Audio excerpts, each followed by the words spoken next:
A última operação de cálculo vetorial diferencial que nós vamos ver é a operação chamada Laplaciano do campo escalar. Então, o que é a Laplaciano de um campo escalar V?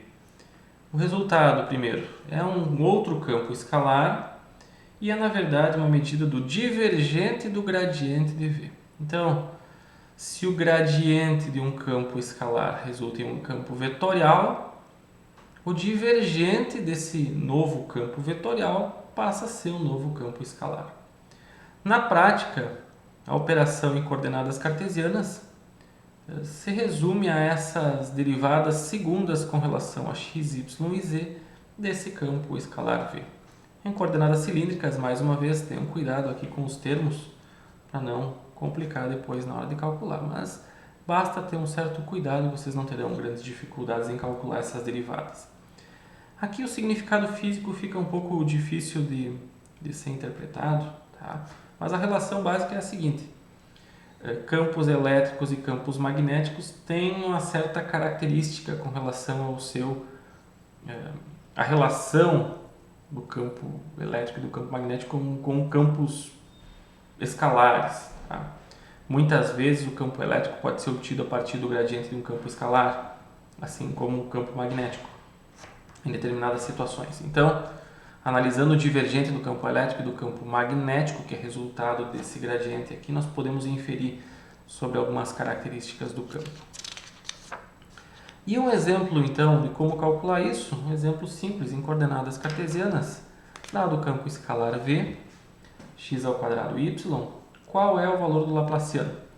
Algo que eu quero mencionar aqui também, retornando, é o seguinte: apesar de eu utilizar na notação, sempre que apareceu o operador nabla, essa seta, quando eu utilizo o Laplaciano eu evito usar a seta, porque aí só olhando para essa expressão já sabemos que o resultado é um escalar. Só por isso. Aqui, então, fica, por exemplo, o resultado vetorial, um vetor e um outro vetor resultam, no caso de um produto escalar, que é a definição aqui do divergente, resultam então em um campo escalar. Por isso eu omito a seta sobre o nabla no caso do Laplaciano. Então vamos lá. Laplaciano dV igual derivada segunda com relação a x do campo escalar V mais derivada segunda com relação a y desse mesmo campo, derivada segunda com relação a z desse campo. Então, o Laplaciano dV vamos fazendo por partes aqui, derivada primeira com relação a x, e agora sim, derivada com relação a x dV, que é x ao quadrado y, mais derivada com relação a y, da derivada com relação a y de x ao quadrado y, mais derivada com relação a z, da derivada com relação a z de x ao quadrado y. Então, são derivadas de derivadas. Então, aqui, na primeira parcela, fica a derivada com relação a x de 2xy.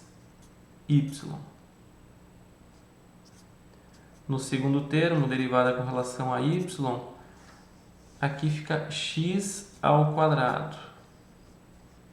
E o terceiro termo, derivada com relação a z, esse termo aqui é zero. Então, agora, conseguimos chegar no resultado. O primeiro termo tem como resultado 2y, o segundo termo tem como resultado zero e o terceiro termo também é zero. Então, o Laplaciano dV é igual a 2y. Então, dado v, x ao quadrado y, esse é o resultado do Laplaciano. Graficamente, o que isso significa? Dado um campo escalar, x ao quadrado y, vejam que x governa esse termo quadrático. Então ele é uma concavidade para um lado ou para outro, dependendo do valor do y. Y negativo produz concavidade para baixo, y positivo produz concavidade para cima. Esse campo escalar resulta em um laplaciano que tem essa característica aqui, ou seja, um crescimento linear com relação a y. Aqui não tem uma interpretação física tão clara, mas podemos mais adiante relacionar isso com o campo elétrico, porque o campo elétrico estático, principalmente, tem uma relação muito próxima aqui. Podemos tirar relações da característica do potencial elétrico e do campo elétrico que, então, tem um determinado valor de Laplaciano. Espero que vocês também tenham entendido essa operação e com isso, então, a compreensão do que é gradiente, divergente, rotacional e Laplaciano, espero que essa compreensão facilite o entendimento das definições em eletromagnetismo. E toda vez que nós precisarmos de alguma dessas operações, nós voltamos e recorremos ao formulário para fazer as substituições e os cálculos adequados.